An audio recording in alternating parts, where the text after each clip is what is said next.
वज़ीर आज़म नरेंद्र मोदी ने अपने यूनानी हममनसब कुरियाकोस मित्सोताकी से की मुलाकात। वफ़द सतह की बातचीत के बाद बाहिमी ताल्लुकात को नई बुलंदी पर ले जाने पर किया इत्तफ़ाक़ राय। फ़ौजी ताल्लुकात दिफ़ाई सनतों के लिए इंफ्रास्ट्रक्चर, ज़राअत और हुनरमंदी के शोबे को फ़रोग़ देने से ख़ित्ते में बढ़ेगा ताउन। वज़ीर आज़म मोदी ने भारत यूनान के दरमियान ताल्लुकात को सक़ाफ़ती और तारीख़ी अहमियत के ताल्लुकात बताए।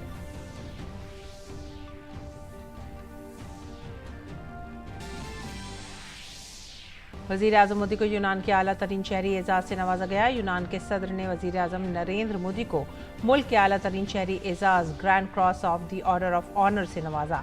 दोनों रहनुमाओं ने मुख्तलिफ उमूर पर किया तबादला ख्याल। वज़ीर आज़म मोदी ने यूनानी सदर से कहा, चंद्रयान 3 की कामयाबी न सिर्फ भारत और भारतीय साइंसदानों के लिए है बल्कि पूरी इंसानियत के लिए कामयाबी है।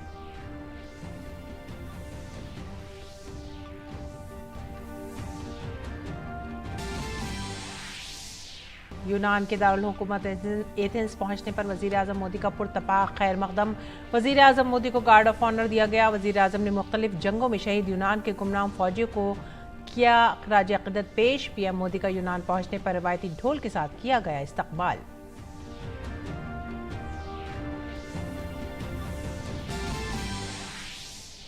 वज़ीर आज़म आज एथेंस में कारोबारी रहनुमाओं से करेंगे मुलाकात। गैर मुकीम भारतीय शहरियों से भी करेंगे खिताब। नरेंद्र मोदी 40 साल में यूनान का दौरा करने वाले पहले भारतीय वज़ीर आज़म।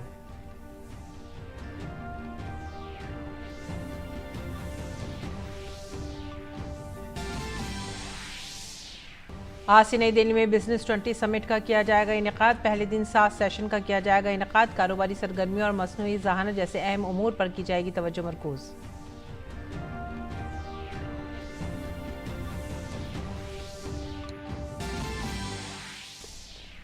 जयपुर में G20 बिजनेस और वज़ारती सतह की मीटिंग, जबकि वाराणसी में G20 कल्चर वर्किंग ग्रुप की चौथी मीटिंग आज हो रही है इख्तिताम पज़ीर।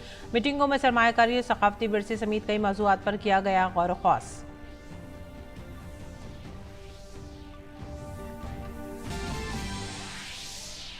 साबिक़ अमरीकी सदर डोनाल्ड ट्रंप ने फुलटन काउंटी जेल में किया सरेंडर। ट्रंप पर इलेक्शन में धांधली का है इल्ज़ाम। ट्रंप को बॉन्ड पर किया गया रिहा।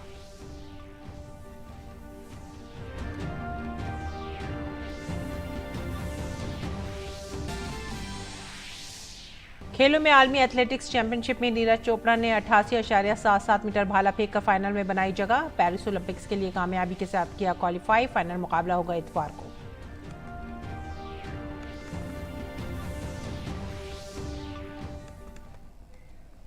आदाब नाजरीन, उर्दू खबरों में आप सभी का खैर मकदम है। नजर डालते इस वक्त की खास खबरों की तफसीलात पर।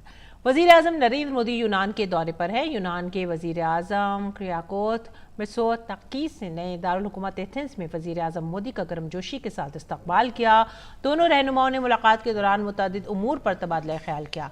काबिल ज़िक्र है कि 40 बरस में किसी भारतीय वज़ीर आज़म का यूनान का ये पहला दौरा है। भारत और यूनान के दरमियान तारीख़ी ताल्लुकात हैं जो हालिया बरसों में बहरी नक़्ल हमल, दिफा, तिजारत और सरमायाकारी और अवाम से अवाम के ताल्लुकात जैसे शोबों में ताउन के लिए वज़ीर आज़म ने बातचीत की।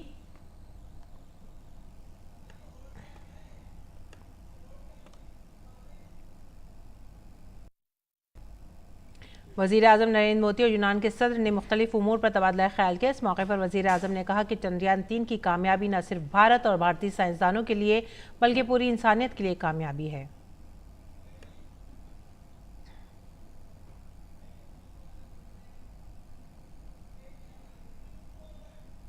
क़ब्ल जी वज़ीर आज़म नरेंद्र मोदी ने एथेंस में गुमनाम फौजियों के मकबरे पर फूल चढ़ाए। यूनान में मुख्तलिफ जंगों में मरने वाले फौजियों की याद में मकबरे बनाए गए हैं। इसके अलावा वज़ीर आज़म नरेंद्र मोदी के गार्ड ऑफ ऑनर भी पेश किया गया।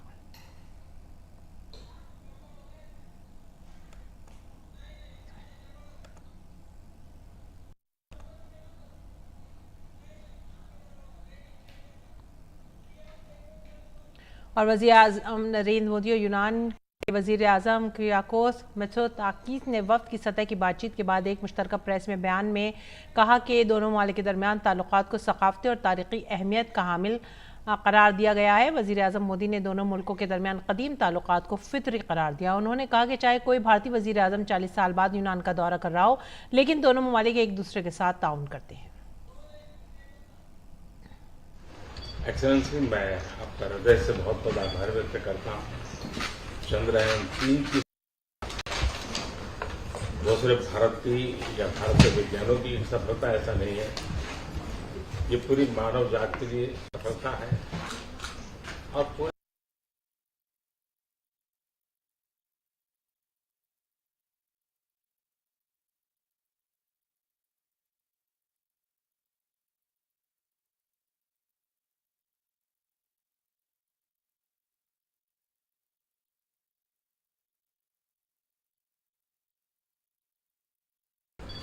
अपनी गतिविधि प्रारंभ की है। मैं मानता हूं कि उससे जो नतीजे निकलेंगे वो पूरी साइंटिफिक फैटर्निटी को और मानव जात को चंद्र के संबंध में जो उसकी जिज्ञासा है और लोग जो भावी प्लान कर रहे हैं उसमें बहुत उपयोगी हो सकता है। और आपने बधाई दी, मैं सब भारतीयों की तरफ से आपका अभिनंदन करता हूँ। वजीर आजम मोदी ने कहा कि दोनों ममालिक ने अपनी शराकतदारी को स्ट्रैटेजिक सतह तक ले जाने का फैसला किया है। उन्होंने बताया कि फैसला किया गया है कि दोनों ममालिक दिफा और सलामती, इंफ्रास्ट्रक्चर, ज़राअत, तालीम, नई और उभरती हुई टेक्नोलॉजी और हुनरमंदी की तरक्की के शोबों में ताउन बढ़ाकर अपनी स्ट्रैटेजिक शराकतदारी को मजबूत करेंगे। दो पुराने मित्रों की तरह हम एक दूसरे की भावनाओं को समझते हैं और उनका आदर करते हैं।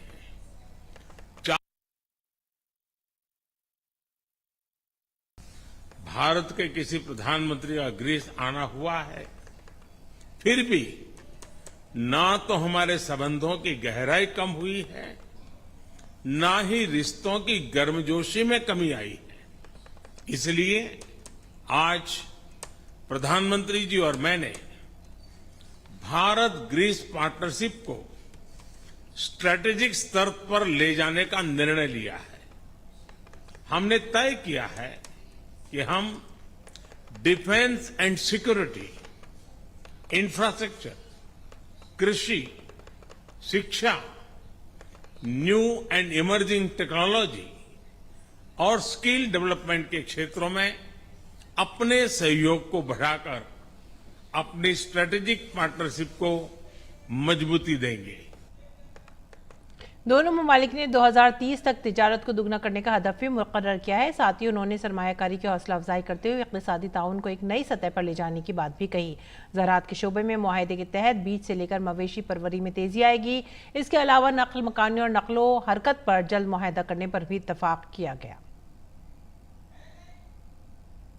दोनों और बैन अल-अक़वामी उमूर पर भी तबादला ख्याल किया। यूनान के वज़ीर आज़म मित्सोताकिस ने भारत की सदारत पर अपनी नेक ख्वाहिशात का इजहार किया। वज़ीर आज़म मोदी ने यूनान के आला तरीन शहरी एजाज से नवाजे जाने पर अपनी खुशी जाहिर की। और होटल पहुंचने पर वज़ीर आज़म नरेंद्र मोदी का शानदार इस्तकबाल किया गया। एथेंस में मुकीम भारतीय तारिक वतन ने ढोल नगाड़ों के साथ वज़ीर आज़म मोदी का पुरतबा खैर मकदम किया। लोगों ने मोदी मोदी के नारे लगाए। जनूबी अफ्रीका के कामयाब दौरे के बाद वज़ीर आज़म नरेंद्र मोदी आज सुबह यूनान के दारुल हुकूमत एथेंस पहुंचे। एथेंस बैनुल अक़वामी हवाई अड्डे पर यूनान के वज़ीर ख़ारजा ने वज़ीर आज़म मोदी का गर्मजोशी से इस्तकबाल किया। ये 40 साल में किसी भारतीय वज़ीर आज़म का यूनान का पहला दौरा है। भारत और यूनान के दरमियान तारीख़ी ताल्लुकात हैं जो हालिया बरसों में बहरी नकलो हमल, दिफा, तिजारत और सरमायाकारी और अवाम से अवाम के ताल्लुकात जैसे शोबों में ताउन के जरिए मजबूत हुए हैं। वज़ीर आज़म मोदी यूनान के वज़ीर आज़म के साथ वफ्द की सतह की बातचीत भी करेंगे ताकि ताल्लुकात को मजीद गहरा करने के तरीकों पर तबादला ख्याल किया जा सके। वज़ीर आज़म मोदी के इस दौरे में जहां बाहिमी ताल्लुकात को बेहतर बनाने पर जोर दिया जाएगा, वहीं इलाकाई और आलमी मसाइल पर बाहिमी फ़ाहम व तफ़हीम बढ़ाने का मौका भी मिलेगा। वज़ीर आज़म मोदी के इस दौरे से यूनान में मौजूद भारतीय बिरादरी में खुशी की लहर दौड़ गई है। एथेंस के होटल पहुंचने पर वज़ीर आज़म मोदी का शानदार इस्तकबाल किया गया। भारतीय बिरादरी के लोगों ने वज़ीर आज़म नरेंद्र मोदी का पुरतपाक इस्तकबाल किया। वज़ीर आज़म ने अवाम की मुबारकबाद भी कबूल की। प्रधानमंत्री नरेंद्र मोदी जब एथेंस में अपने होटल पहुंचे, बड़ी संख्या में भारत के लोग उनके स्वागत के लिए खड़े हुए थे। ढोल नगाड़े से स्वागत हो रहा था। प्रधानमंत्री नरेंद्र मोदी ने भी निराश नहीं किया, सबसे मिले, उनका अभिवादन स्वीकार किया, अभिनंदन किया। यहाँ पर तमाम लोग मौजूद हैं जिनके चेहरे है कि कितना आनंदित है प्रधानमंत्री नरेंद्र मोदी से मिलकर। क्या कहना, आप मुलाकात किए प्रधानमंत्री से? जी, बड़ा अच्छा लगा उनको मिलके। उन्होंने जितने अंदर 30-35 लोग थे वो जो उन सबसे मिले, जो वीआईपी से, और सबसे बात की, बच्चे थे, उनका नाम पूछा, हमने नारेबाजी लगाई, वंदे मातरम। अब अच्छा लगा। I'm very excited. It's the first time that I'm meeting him, and I'm very thrilled. I'm very honored to be here, and yes, I'm very very happy. We are really feel proud कि वो आए and हमारा भी अच्छा रहता है क्योंकि इतने लोगों को मतलब इंडिया को तो चलो बहुत फेमस गुड कि चलो कोई प्राइम मिनिस्टर हमारे पास इधर आता है तो हमें विजिट करता है। It's a proud moment. बहुत बहुत खुशी है और हम चाहते हैं कि इसी तरह हमारा कंट्री तरक्की करे। लोगों में खुशी का माहौल है, लोग बहुत प्रसन्नचित हैं प्रधानमंत्री नरेंद्र मोदी से मिलकर यहाँ एथेंस में। अपने सहयोगी मेघना देव के साथ शैलेंद्र मिश्र, डीडी न्यूज, एथेंस, ग्रीस। और इससे कबल एथेंस में अक़वामी हवाई अड्डे पर वज़ीर आज़म मोदी का यूनान के वज़ीर ख़ारजा ने गर्मजोशी से इस्तकबाल किया। वज़ीर आज़म मोदी का रिवायती तौर पर इस्तकबाल किया गया।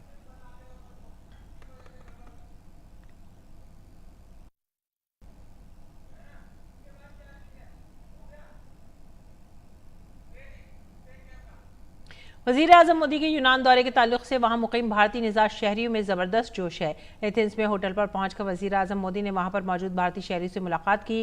भारतीय बिरादरी के लोग वज़ीर आज़म मोदी से मिलकर पुरजोश नजर आए। वज़ीर आज़म ने एक पोस्टर पर भी ऑटोग्राफ दिया। प्रधानमंत्री नरेंद्र मोदी का जो प्यार है बच्चों से वो साफ तौर पर हर जगह झलकता है। एक बच्ची यहाँ पर एथेंस में जब प्रधानमंत्री नरेंद्र मोदी को का स्वागत करने आई तो उन्होंने एक ऑटोग्राफ दिया है, जहां पर ये ड्राइंग जो बनाई है इस बच्ची ने, जहां पर भारत और ग्रीस का झंडा है, प्रधानमंत्री नरेंद्र मोदी की तस्वीर भी लगाई है और वेलकम किया है प्रधानमंत्री नरेंद्र मोदी को। लिखा है welcome to Greece our beloved PM Modi ji. क्या कहेंगी, कैसा महसूस हो रहा है? प्रधानमंत्री ने कुछ बात की, कुछ कहा आपसे? जब अंदर आए तो उन्होंने 2 बच्चों के नाम पूछे। एक छोटे बच्चे से प्यार किया था उन्होंने। It's a really very proud moment for every Indian who's living in Greece.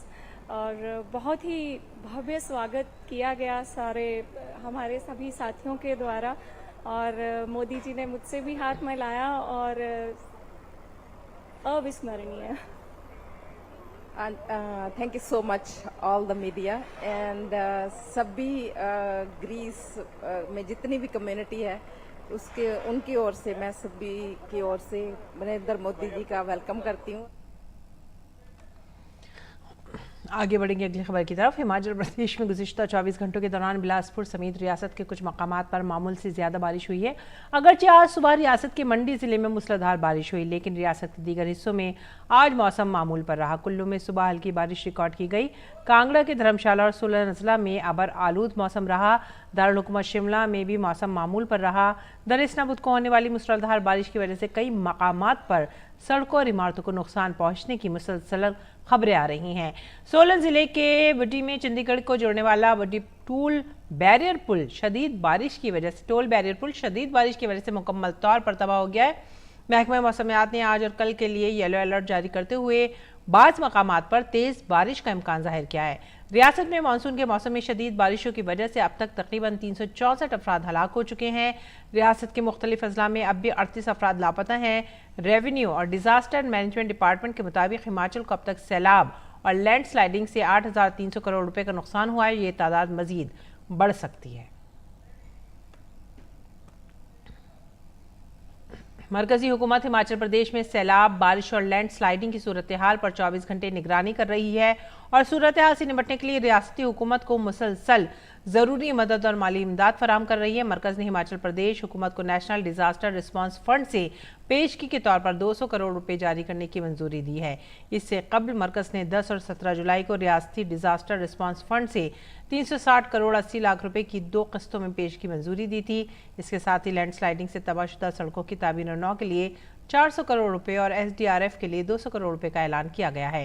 Himachal Pradesh में राहत और बचाव के लिए NDRF की 20 टीमें, भारतीय फौज की 9 टुकड़ियां और भारतीय फिजाइया की 3 हेलीकॉप्टर तैनात किए गए हैं। सूरत हाल का सही अंदाजा लगाने के लिए बैन वजारती मरकजी टीमें भी तैनात की गई हैं। इन मरकजी टीमों ने सूरत हाल का जायजा लेने के लिए 19 से 21 जुलाई तक रियासत के मुतासरा इलाकों का दौरा किया था। मूसलाधार बारिश, लैंडस्लाइडिंग और गाद की वजह से रियासतों में सैकड़ों प्रोजेक्टों को नुकसान पहुंचा है। इनमें जल शक्ति महकमे के मुख्तलिफ आबी मंसूबे भी शामिल हैं। जल शक्ति महकमे ने अपने नुकसान का अब तक 1860 करोड़ का अंदाजा लगाया है। इत्तलात और नशरियात की वजारत ने आज तमाम स्टेक होल्डर बशमूल मीडिया हाउसेज, ऑनलाइन एडवर्टाइजिंग सालिसों और सोशल मीडिया प्लेटफॉर्म्स को मशवरा दिया है कि वो किसी भी शक्ल में सट्टेबाजी या जुए पर कोई इश्तहार या तशहीरी मवाद ना दिखाएं। ये फैसला जुए और सट्टेबाजी के इश्तहारात में कालेधन के मुलविस होने के इम्कान के पेश नज़र लिया गया है। एडवाइजरी जारी करते हुए वजारत ने कहा है कि खेलों के बड़े मुकाबलों के आसपास इजाफा देखा गया है। इस मशवरे पर अमल न करने से हुकूमत मुख्तलिफ कवानीन के तहत कार्रवाई कर सकती है। वजारत ने एजेंटों के नेटवर्क के खिलाफ मरकजी हुकूमत के हालिया क्रैकडाउन का हवाला दिया, जिन्होंने जुए के ऐप्स के जरिए रकम जमा की और बाद में ये रकम भारत से बाहर मुंतकिल किया। इसमें मजीद कहा गया है कि इस तरीक़ाकार के मनी लॉन्ड्रिंग नेटवर्क्स के साथ रवाबित हैं, जिससे मुल्क की माली सलामती को खतरा है। वजारत ने पाया है कि इस तरह की सट्टेबाजी खेलों के बड़े मुकाबलों, खासकर क्रिकेट के दौरान होती है। यह एडवाइजरी आइंदा अहम बैन अल-अक़वामी इवेंट के पेश नज़र जारी की गई है।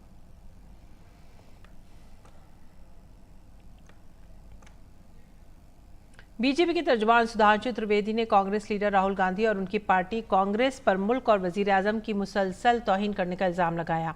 उन्होंने कहा कि अपोजिशन में रहकर मुल्क को कमजोर करना कांग्रेस की पुरानी पॉलिसी रही है। कांग्रेस पार्टी की जो ये फितरत है, जो परोक्ष रूप से निरंतर हमेशा विपक्ष में रहते हुए देश को कमजोर करने की जुगत में लगे रहते हैं। एक जमाने में कांग्रेस कहती थी सरकार चलाना उन्हीं को आता है। अब जनता ने दिखा दिया कि सरकार चलाना किसे आता है। पर मैं कहना चाहता हूं, विपक्ष के रूप में गंभीर भूमिका निभाना उन्हें नहीं आता है। हम लंबे समय तक विपक्ष में रहे हैं, जिम्मेदार गंभीर विपक्ष की भूमिका निभाई है और कम से कम राष्ट्रीय मुद्दों के ऊपर उनको भारतीय जनता पार्टी से सीखने का प्रयास करना चाहिए। उन्होंने कहा कि कांग्रेस लीडर राहुल गांधी और कांग्रेस का चीन से क्या ताल्लुक रहा है। आज भी ये लोग मुल्क की फिक्र ना करके अपने मफाद की फिक्र में मसरूफ हैं। राहुल गांधी जी को बार बार चीन की बातों पर इतना प्यार क्यों उमड़ आता है?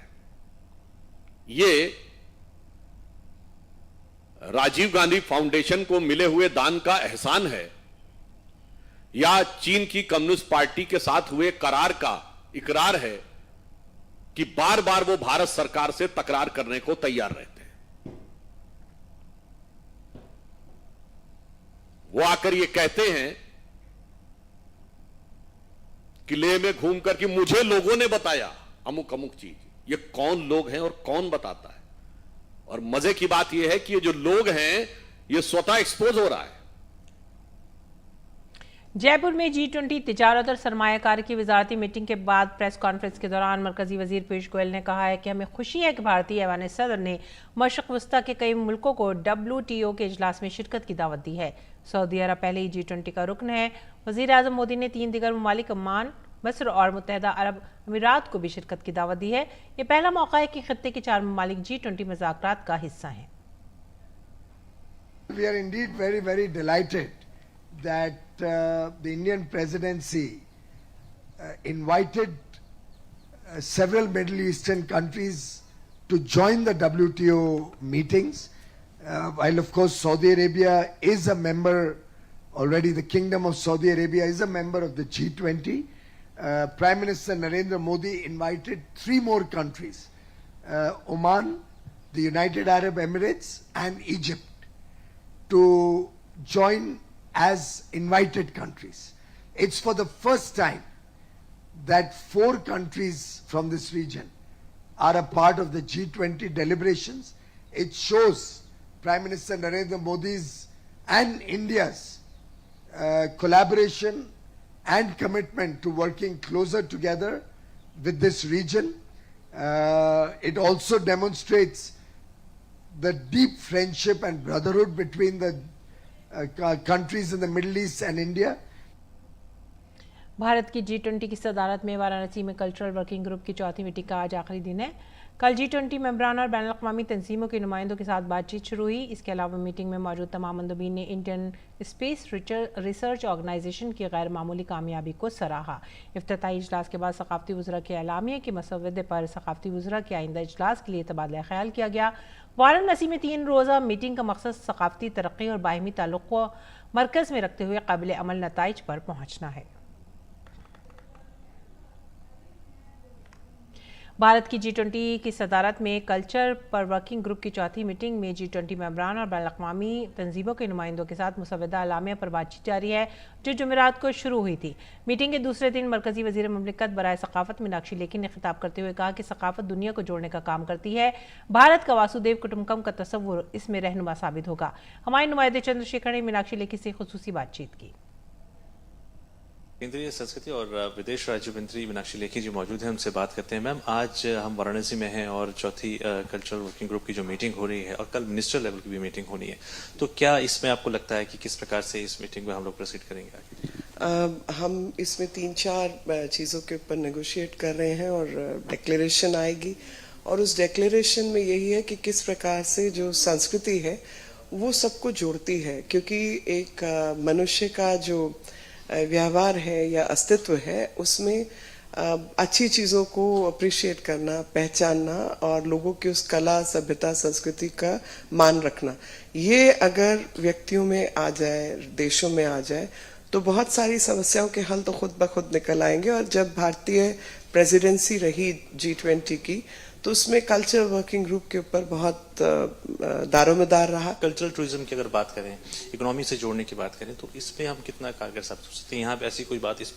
मीटिंग में जी, ये तो बहुत महत्वपूर्ण विषय है इस मीटिंग का, और जिसमें कल्चर कनेक्ट्स ऑल के साथ ही इकोनॉमिक वेलबींग यानी अर्थव्यवस्था की बेहतरी के लिए टूरिज्म जो है वो कैसे इस्तेमाल हो सकता है, उस शहर और उस जगह के जो क्रिएटिव लोग हैं उनको भी जीवन यापन करना है, तो उनके जीवन यापन में कितनी बड़ी मदद मिल सकती है। ये जो मीटिंग है इसका मुख्य उद्देश्य मैंने बताया कि ये है कि किस प्रकार से कल्चरल टूरिज्म को बढ़ाया जाए, आपस में जो देश हैं उनको आपस में एक सूत्र में पिरोया जाए, ताकि एक कल्चर जो है वो पूरे दुनिया में एक साथ एक ब्रांड एम्बेसडर के रूप में काम करे और जो पूरा दृश्य है वो एक सूत्र में बन सके। अपने सहयोगी विकी राजपूत और कैमरामैन SN मिश्रा के साथ Chandrashekhar, TD news, Varanasi. G20 culture working group की चौथी मीटिंग वाराणसी में जारी है। मीटिंग का मकसद क्या है और मीटिंग में किन बातों पर तवज्जो मरकूज की जा रही है? हमारे नुमाइंदे चंद्रशेखर ने सखावत की वजारत के सेक्रेटरी और G20 CWG के चेयरमैन गोविंद मोहन के साथ बातचीत की।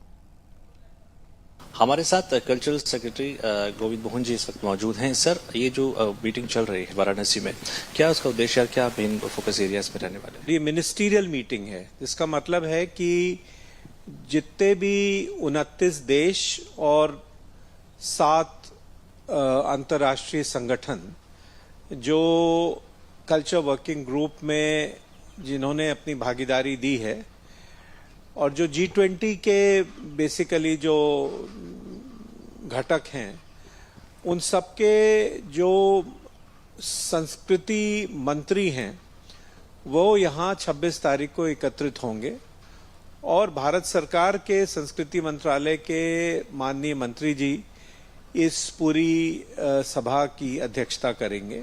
जो हमारी 4 प्राथमिकताएं हैं कल्चर वर्किंग ग्रुप की, उस पर जो सर्वसम्मति से सारे देश और सारे अंतर्राष्ट्रीय संगठन जिन मुद्दों पर सहमत होते हैं, उनका एक दस्तावेज जो बनता है उसको डिक्लेरेशन बोलते हैं। उस डिक्लेरेशन को अंतिम रूप देने के लिए मेरी अध्यक्षता में ये 2 दिन बैठक आयोजित की गई है और इस बैठक से जो डिक्लेरेशन निकलेगा उसे सर्वसम्मति से जो माननीय मंत्रीगण आएंगे वो अडॉप्ट करेंगे 26 तारीख को। वसुधैव कुटुंबकम को लेकर हम चल रहे हैं, एक जो विश्वास जो दुनिया को अब दिखाने की कोशिश कर रहे हैं। तो अब ये जो कल्चरल जो मीटिंग हो रही है वाली यहाँ पे हो रही है, इसमें आप किस प्रकार से भारत के जो कल्चर है उसको आत्मसात कर सकें और दुनिया को भी दिखा सकें कि हमारे पास कितनी डाइवर्सिटी है लेकिन फिर भी हम यूनाइटेड हैं? कल्चर यूनाइट्स ऑल की जो रूपरेखा है उसको सर्वसम्मति से जितने भी देश हैं उन्होंने उसको अपनाया है। वासुधैव कुटुंबकम की बात हमने कल्चर यूनाइट्स ऑल के माध्यम से की है और भारत की विविधता में एकता की बात ये चारों मीटिंग्स अलग अलग जगह आयोजित करके और भारत की डाइवर्सिटी को दिखा के, लेकिन उसके साथ ही उसकी यूनिटी को भी दर्शाते हुए हमने इस बात को इन सबके सामने रखा है। चंद्रयान 3 को लेकर के कितना एक्साइटमेंट लोगों में था? बहुत ज्यादा एक्साइटमेंट था। धन्यवाद सर। तो आपने देखा कि किस प्रकार से ये जो कल्चरल की जो मीटिंग हुई है, इसके अंतर्गत कोशिश ये की गई है कि पूरे दुनिया को एक सूत्र में पिरोया जा सके। संस्कृति किस प्रकार से दोनों को एक कर सकती है, पूरे दुनिया को एक कर सकती है और एक समृद्ध विश्व के रूप में उभर सकते हैं। इसको लेकर के इस भावना के साथ ये जो चौथी कल्चरल वर्किंग ग्रुप की मीटिंग है वो वाराणसी में चल रही है। कैमरामैन एसएन मिश्रा और मेरे सहयोगी विकी राजपूत के साथ चंद्रशेखर, डीडी न्यूज, वाराणसी। चारा घोटाला मामले में लालू यादव को दी गई जमानत के खिलाफ सुप्रीम कोर्ट में सीबीआई की दरख्वास्त पर समाअत मुलतवी कर दी गई है। सुप्रीम कोर्ट में केस की समाअत 17 अक्टूबर तक मुलतवी कर दी गई है। लालू यादव की तरफ से पेश होने वाले वकील कपिल सिब्बल ने कहा है कि लालू की उम्र 78 साल है और हाल ही में उनके गुर्दे की पेवंदकारी हुई है। इस मामले में जमानत मिलना जायज़ है। Additional solicitor general SV Raju ने इसकी वकालत करते हुए कहा है कि लालू बैडमिंटन खेल रहे हैं। हाईकोर्ट ने जिस बुनियाद पर जमानत दी थी वो बुनियाद गलत थी। वज़ीर आज़म नरेंद्र मोदी की डिग्री तनाज़ुर से मुतालिक गुजरात यूनिवर्सिटी की तरफ से हत्या इज्जत के मामले में अरविंद केजरीवाल को सुप्रीम कोर्ट से राहत नहीं मिली है। सुप्रीम कोर्ट ने ज़ैली अदालत के जरिए जारी समन को चैलेंज करने वाली अरविंद केजरीवाल की अर्जी पर समाअत करने से इनकार कर दिया है। अदालत ने इस मामले में कहा है कि 29 अगस्त को हाई कोर्ट में समाअत की तारीख तय हो चुकी है।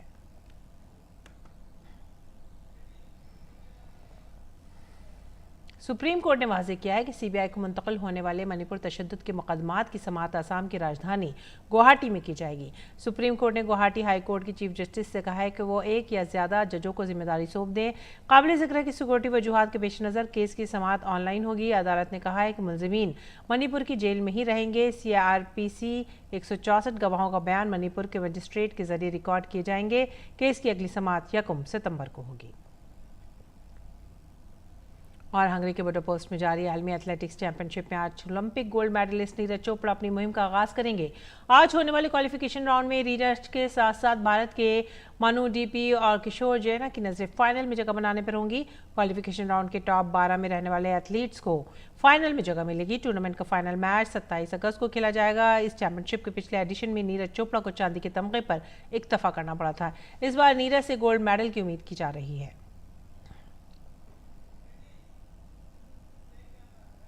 इसी के साथ ही आप हमारी पूरी टीम को दीजिए इजाजत। आदाब।